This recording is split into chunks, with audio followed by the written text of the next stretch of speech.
Bonjour à toutes et tous, j'espère que vous allez bien.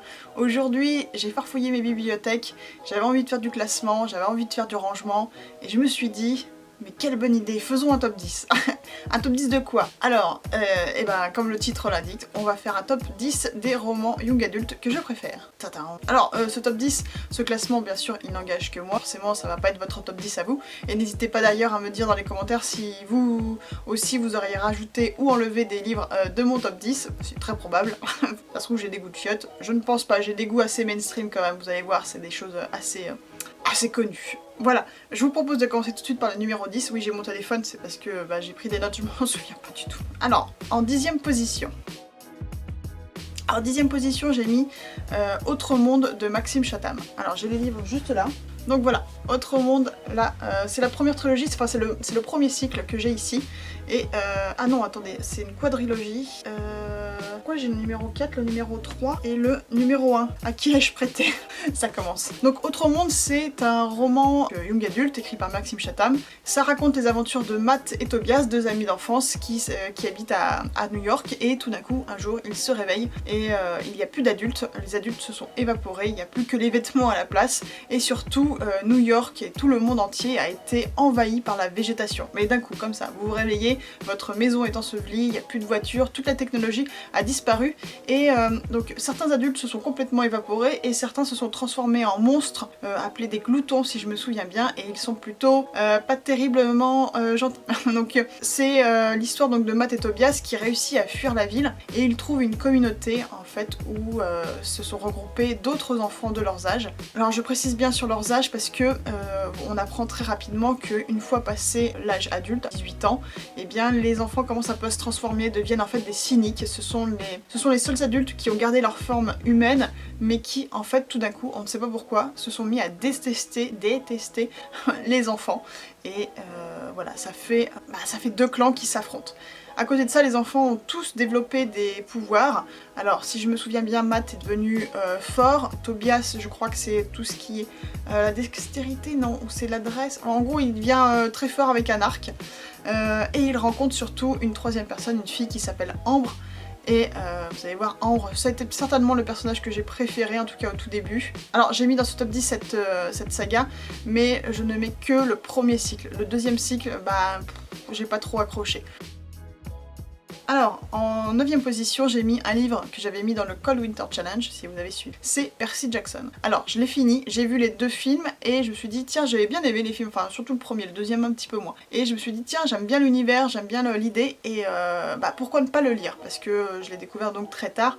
Et j'ai beaucoup aimé. Donc qu'est-ce que ça raconte rapidement? Donc ça se passe à notre époque. Percy Jackson est un jeune garçon qui habite lui aussi à New York, et qui se rend compte tout d'un coup que son père n'est autre que Poséidon, le dieu grec, donc le dieu de la mer. Lui, il va se rendre compte aussi qu'autour de lui, plusieurs personnes, notamment son meilleur ami, je ne me souviens plus de son prénom, mais en fait est un satyre. Et avec lui, il se rend dans un camp, le camp des Sans Mêlés, si je me souviens bien, qui se trouve dans c'est une énorme colonie où dedans ne sont acceptés que les Sans Mêlés, les gens qui ont des origines, soit sont des cyclopes, des satyres, ou alors des enfants de Dieu. Et il va se rendre compte que y a beaucoup de petits rejetons comme ça, d'enfants comme lui, et notamment il va faire la rencontre d'une jeune fille qui est la fille d'Athéna. Et ensemble, ils vont, avec le satyre, son ami, ils vont partir à l'aventure. J'ai déjà oublié tous les prénoms, chaud. Alors numéro 8, j'ai mis Divergente. Alors Divergente, c'est un truc... C'est une histoire post-apo. Ça se passe... Alors là, on est encore aux États-Unis. Est-ce que c'est New York? Non, je crois que c'est Chicago. Je crois que c'est Chicago, donc toujours dans une grosse ville américaine. Il y a eu une guerre, on sait pas trop quoi de mémoire, et tout le monde est rassemblé donc dans cette ville, autour de cette ville, et les gens vivent en factions. Il y a 5 factions. Alors, bien sûr, comme je me souviens jamais des prénoms, je ne me souviens pas du tout du nom des factions. Je vais regarder. Alors, j'ai trouvé. Vous avez donc les audacieux pour les courageux chargés de protéger, les érudits comme son nom l'indique, donc les plus intelligents, les sincères pour ceux qui disent la vérité, chargés de rendre la justice, donc en gros les avocats à peu près. Vous avez les fraternels pour les plus gentils, chargés de cultiver la terre. Et ensuite vous avez les altruistes. Alors l'héroïne s'appelle Béatrice, dans son petit nom c'est Triss, et elle fait partie avec ses parents des altruistes, en tout cas au tout début. À un moment de leur vie, les enfants, je crois que c'est vers 16-18 ans, ils passent un concours, une sélection qui leur permet, selon leurs résultats, qu'on leur dise voilà, vous faites partie de telle ou telle faction selon vos résultats. Mais après, là, ils ont le choix. S'ils ont envie de, par exemple, si Béatrice, on lui dit ouais, toi tu sembles plus aller vers les sincères, mais t'as envie d'aller, par exemple, continuer chez les altruistes, et bah, c'est son choix, elle a le droit. Voilà, le résumé de merde. Et donc, Béatrice passe le test, et il s'avère qu'en fait, elle a un résultat un peu ambigu, c'est une divergente. Les divergents, ce sont des gens qui, voilà, ils savent pas trop dans quelle case aller, et ça va pas. Dans cette société dystopique, eh bien les divergents, ils sont tout simplement... Donc la personne qui lui fait passer le test, heureusement, va cacher les résultats. Et au moment de la cérémonie où les enfants choisissent, autant de vous dire que chaque parent reste avec moi. Et bien Béatrice, bien sûr, ne va pas rester chez les altruistes, elle va aller chez... Gryffondor. Bref, donc elle va chez les audacieux, et son aventure commence. Moi, ce que j'ai beaucoup aimé dans Divergente, c'est ce système de faction, j'ai trouvé ça super bien trouvé. Le fait de que le fait que chacun soit parqué dans une faction et a un rôle déterminé, et que chaque faction aide à faire grandir la communauté, ça m'a fait beaucoup penser à la communauté des fourmis. Oui, j'aime beaucoup ces insectes, je trouve ça passionnant, mais... Et donc j'ai trouvé ça super intéressant. Numéro 7. Alors là, je dois vous avouer quelque chose. Alors le numéro 7, je ne l'ai pas lu, j'ai vu le film. Je sais, c'est un peu la honte. Alors, oui et non. J'ai lu le premier, mais j'ai pas lu le 2 et le 3, je me suis dit trop la flemme, je vais regarder les films. Je parle de Hunger Games. Donc dans Hunger Games, on a, si vous voulez vous imaginer, si jamais vous ne connaissez pas Hunger Games, je pense que la majeure partie disent ouais, c'est bon, on connaît déjà. Mais bref, rapidement pour ceux qui ne connaissent pas, vous avez le Capitole où siège un gouvernement, un président assez autoritaire, assez pas très sympathique. Et autour de ce gouvernement, en fait, géographiquement, vous avez des banlieues, des districts. Plus on s'éloigne, le district le plus proche c'est le 1, et tac tac tac tac, ainsi de suite jusqu'au 12, et il y en avait un 13e, sauf que le 13e, il a été rasé suite à une insurrection. Il y a eu une guerre, ça s'est très mal passé pour le district 13, qui n'existe plus du tout. Voilà, donc chaque année depuis ce moment-là, eh bien le gouvernement a décidé d'organiser les Hunger Games. Les Hunger Games, qu'est-ce que c'est? C'est un jeu mortel, bien sûr, ils vont pas prendre des adultes, ça serait trop facile, et ils vont prendre des adolescents, voire même plus bas. L'héroïne s'appelle Katniss, elle fait partie du district 12, et au moment de la révélation, de la sélection en fait, donc c'est on tire au hasard, des tribus. Les tribus, ce sont les 2 personnes qui sont sélectionnées par district pour faire partie de ce jeu. 12 districts, 2 personnes, ça fait 24, c'est bien, je sais bien compter. Eh bien, badaboum, c'est sa sœur qui est choisie. Pour elle, c'est hors de question, sa sœur n'a aucune chance, puisque comme je vous le disais, c'est un jeu à mort. Qui dit jeu à mort, dit mort. Et donc, il peut y avoir qu'un seul gagnant. Elle sait très bien que sa sœur n'a aucune chance, donc elle se porte volontaire. Et elle part donc pour le Capitole, avec Pita qui est le garçon qui a été sélectionné dans son district, et ils partent ensemble participer aux Hunger Games. Et voilà. En numéro 6, j'ai mis Maintenant c'est ma vie. Alors celui-là, je le vois très peu sur le booktube. Alors, est-ce qu'on est sur du young adulte? On est peut-être plutôt sur de l'ado. Dans ce livre-là, une jeune fille, donc une américaine, part en vacances en Angleterre chez ses cousins. Sauf qu'au moment où elle est chez ses cousins, il y a une guerre qui éclate, et ça démarre comme ça, c'est la survie dans cette maison, parce que le monde est envahi par une nouvelle guerre mondiale. Tout est centré sur cette maison avec cette jeune fille et ses cousins, ses oncles, ses tantes, enfin, je dis pas plus, voilà, qui vont essayer de survivre, comment ils vont faire pour manger, comment ils vont faire pour... etc. Ce qu'il faut savoir, c'est que ne vous attendez pas à avoir une histoire très fouillée sur le monde, pourquoi il y a eu cette guerre, c'est qui les belligérants et tout. Voilà, c'est pas du tout le but. Ce qui est important, c'est la vie d'adolescent en plein milieu d'une guerre, la survie. Alors vous allez dire, ouais, on n'est plus du tout sur de l'imaginaire, comme je présente en général sur ma chaîne, mais comme on arrive quand même dans une certaine dystopie, quoi. C'est une troisième guerre mondiale. Il me semble pas qu'elle ait eu lieu, enfin, j'espère pas. Sinon je vais louper quelque chose. C'est difficile à résumer plus parce que c'est tout. Et c'est très court, mais c'est un one shot. Hein. Donc c'est d'ailleurs le seul one shot de ma liste, de 139 pages. Vous avez aucune excuse pour l'essayer. Alors, en 5e position, j'ai mis, attention, un roman très connu, une saga très connue française écrite par Pierre Bottero. La quête des Willan, of course. Alors la honte, je n'ai même pas la saga en entier. J'ai commencé, en fait c'est une amie qui m'avait fait lire quand c'est sorti. J'ai découvert ça, j'ai fait ah oui, c'est génial, il faut que je me l'achète. Et donc je me suis procuré la quête des Willan, mais en fait j'ai acheté les 2 premiers et puis après on m'a dit oh si tu veux je te passe des autres pour les lire. Bah oui, donc ça m'a évité d'acheter les autres, mais maintenant ça me manque dans ma bibliothèque, je pense que je vais les acheter. Et puis là je me rends compte que, je sais pas si vous aussi vous prêtez vos livres, j'ai prêté à quelqu'un, je ne dirai pas qui, mais ça a corné ma tranche, mon dos, vénère. Alors et pour la petite histoire, j'ai une petite anecdote sur ce livre là. En fait l'amie qui m'a fait découvrir la quête des Willan, je lui avais emprunté son livre en lui disant est-ce que bah voilà je peux te l'emprunter pour le lire, j'avais pas encore le mien. Et voilà, et en fait j'ai fait une surprise, je suis allée au salon du livre à Paris. Et il y avait Pierre Bottero. Et donc j'ai acheté moi mon livre, celui-là, là-bas, et j'ai amené le livre de mon ami. Et j'ai ma dédicace, hop là, je sais pas si on la voit, de Pierre Bottero, de la quête des Willan, et voilà, j'ai eu ce goodies aussi au salon. C'était une chouette rencontre, il est super sympa, il avait pris vachement le temps de parler avec chacun de ses lecteurs. En plus c'était au tout début, donc je pense que c'est pas été encore le gros boom de la quête des Willan, donc il était pas sur un gros stand, il était sur une petite table, on était quand même déjà beaucoup à attendre, mais il prenait vraiment son temps, c'était vraiment une chouette rencontre. Et donc pour continuer mon anecdote, parce que oui, j'ai un marque-page là-dedans.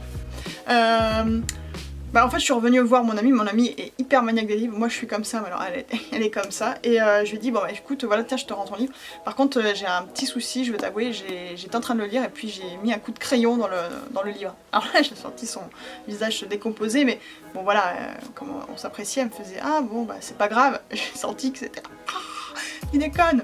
Et je lui dis bon bah voilà tiens si tu veux regarder, et en fait c'était la dédicace de Bottero, voilà, c'était la petite surprise pour son anniversaire.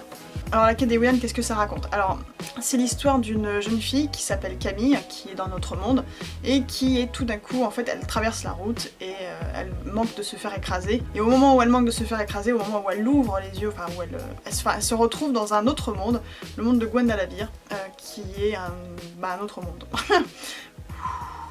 Toujours aussi forte pour les résumés moi. Elle plonge dans ce monde avec un ami qui s'appelle Salim, et Camille apprend en fait qu'elle appartient à ce monde. Il y a eu une guerre dans ce monde et ses parents l'ont propulsée dans l'autre monde, donc notre monde à nous, pour la protéger, elle et son frère. Camille en fait se nomme Ewillan dans le monde de Gwendalavir, et elle apprend qu'elle a un certain pouvoir, le pouvoir de dessiner. Quand elle arrive dans ce monde, elle se rend compte aussi que c'est pas la pecno du coin quoi, non, elle est attendue. Pourquoi? Bah je vais pas vous le dire. Tatin. Alors, numéro 4, attention, nous nous rapprochons du podium, mais nous ne sommes pas encore sur le podium. Alors là, je suis pas sûre, je pense que c'est pas du young adult, c'est du l'ado. J'ai les 2 premiers tomes ici, voilà, c'est une trilogie, c'est Métaux. Alors celui-là, c'est pareil, je le vois très peu chroniqué. Donc c'est écrit par Yves Grevet, c'est publié chez Syros. Ça raconte rapidement l'histoire d'un garçon qui se retrouve, en fait, qui est sur une île, en particulier dans une maison, et il n'en est jamais sorti depuis qu'il est arrivé dans cette maison. Dans cette maison se retrouve, il n'y a que des garçons, et chacun a un nom assez étrange, des noms un peu de consonance romaine. Donc Métaux, il y a Cassius, Lucius, voilà. Et il semble que ce soit pas leur vrai prénom, et ils ont très peu de souvenirs d'avant qu'ils soient arrivés à leur maison. La notion de parents, de frères, sœurs, ouais, tout ça c'est quelque chose qui leur est inconnu, ils s'en souviennent pas. Métaux, quand on commence l'aventure, il est plutôt vers, voilà, il est déjà assez âgé, et comme tout le monde, comme tous les autres garçons, il a des journées assez structurées. Voilà, vous avez cours de ça, ensuite vous devez vous lever à telle heure, vous mangez dans le silence, etc. Les professeurs sont très étranges, et surtout personne n'a aucune idée de ce qui se trouve à l'extérieur de la maison, et personne ne sait ce que deviennent les enfants qui quittent la maison. Et ça, c'est inquiétant. Voilà, donc ça c'est le début, je vous en dis pas trop parce que bon ça se lit très rapidement, vous voyez c'est tout petit. Il y en a 2, donc le premier c'est celui-là, c'est la maison, ensuite c'est l'île, et ensuite je crois que c'est le monde, et au fur et à mesure voilà, on change d'échelle géographique, et on apprend un petit peu plus sur qui ils sont, pourquoi ils sont là, qu'est-ce qu'ils peuvent devenir, voilà. Et moi j'ai trouvé ça super chouette, c'est français, c'est en 3 tomes, ça se lit super rapidement. Certes on est peut-être plus dans l'ado que dans la young adulte, mais si vous avez l'occasion, c'est très sympa. Il a été adapté en bande dessinée, et surtout, oui ça fait un petit moment qu'il est sorti, hein, mais ouais, très chouette. Métaux. Bon, on rentre dans le podium. Alors, Alors le numéro 3, je l'ai lu en numérique, donc je n'ai pas encore le tome ici. Je vais l'avoir à Noël, je sais que je vais l'avoir à Noël. Le Père Noël m'a dit qu'il allait me l'offrir. C'est le Prieuré de l'Oranger. Ça se passe donc, c'est de la fantaisie. Ça se passe dans un monde qui est un peu coupé en deux. Donc vous avez un gros continent à l'ouest et un autre à l'est, séparés par un énorme océan. On comprend en fait que voilà, les deux gros pans, des gros continents ne se parlent plus beaucoup, ils se côtoient très très peu. Et surtout, là on va suivre en fait deux filles, majoritairement. Une qui est à l'ouest et une qui est à l'est. L'est c'est plutôt, ça nous fait penser plutôt à un peu l'Asie, voire Chine, Japon, ça fait un peu, voilà, moi ça m'a fait penser surtout à ça. Et la fille de l'Est est une fille qui est dans l'armée, ouais, voilà, et qui se retrouve, en fait, son rêve c'est de faire partie d'une garde spéciale qui chevauche des dragons, donc des dragons d'eau. Ce sont des dragons un peu comme les dragons chinois, vous voyez, c'est pas les gros dragons avec les ailes qui crachent du feu comme on voit plus dans les contes occidentaux. De l'autre côté, à l'ouest, on a une héroïne qui fait partie du prieuré de l'Oranger et qui, elle, est de façon incognito dans la cour en fait d'une reine. La reine en fait est très importante parce qu'il y a une prophétie. Si la lignée de cette reine s'éteint, le sans nom, c'est une sorte de gros démon, de gros dragon, là pour le coup le dragon occidental vraiment vénère, qui va revenir, donc ça fait 1000 ans qu'il dort et qui va revenir et il va détruire tout le monde. Donc il y a intérêt à ce que cette lignée ne s'éteint pas et donc cette fille-là est chargée de surveiller cette reine. Mais elle, c'est une sorcière, une magicienne, et la magie, la sorcellerie, c'est quelque chose qui est assez tabou du côté de l'ouest. Autant l'est, ils sont assez encore, ils ont des dragons d'eau, autant à l'ouest, ils veulent plus entendre parler de dragons du tout, pour eux c'est le mal, et voilà, donc ça c'est le contexte général. J'ai beaucoup aimé, c'était 1000 pages, le début était un petit peu long parce qu'il faut mettre en place tout ce monde, tous les personnages, c'est assez dense au début, mais une fois qu'on a acquis voilà, tout, ça se lit super bien, super bonne découverte, l'objet livre est magnifique, et d'ailleurs je pense que je vais faire très prochainement une vidéo juste sur le prieuré de l'Oranger, voilà. Il y a une vidéo déjà qui est sortie normalement, si je me suis pas trompée dans la programmation. Numéro 2, La Passe Miroir. C'est une série française, à nouveau écrite par Christelle Davos, qui est sortie chez Gallimard et qui raconte l'histoire de Ophélie. Tout ce qu'on sait, c'est que le monde a été fracturé, la planète Terre, et il ne reste que des arches. Les arches sont des énormes îles séparées par du vide. Il y en a 21, 22, 20, quelque chose comme ça. Et Ophélie fait partie de l'arche Anima, où vivent des animistes, et chaque arche est gouvernée par une entité, une divinité, donc là c'est Artémis qui gouverne Anima. Ophélie est une animiste, donc elle peut contrôler les objets, et en plus de ça, elle a une petite particularité, c'est que dès qu'elle touche un objet, elle peut lire son passé. Et elle a surtout, comme le titre l'indique, elle a un pouvoir super badass, elle peut passer les miroirs, c'est une passe-miroir, c'est-à-dire qu'elle peut voyager. Ce qui est assez rare et aussi assez dangereux parce que c'est assez aléatoire quand même, elle y arrive... Bon voilà, ça n'a pas l'air d'être le truc qu'on a envie de faire trop parce que y a des risques, clairement. Mais voilà, elle, sur Anima, les filles sont en général mariées par leur famille, ça fait plusieurs fois qu'elle fait non, je veux pas me marier, non, je veux pas tel prétendant, sauf que là, elle n'a pas le choix, c'est le dernier. Elle est proposée, on lui propose enfin on lui propose pas, on lui dit tu vas te marier avec un certain Thorn qui habite les pôles, l'arche des pôles, qui est au nord, et tu as pas le choix, il arrive. Il arrive demain, vas-y, fais tes valises. C'est en gros à peu près ça.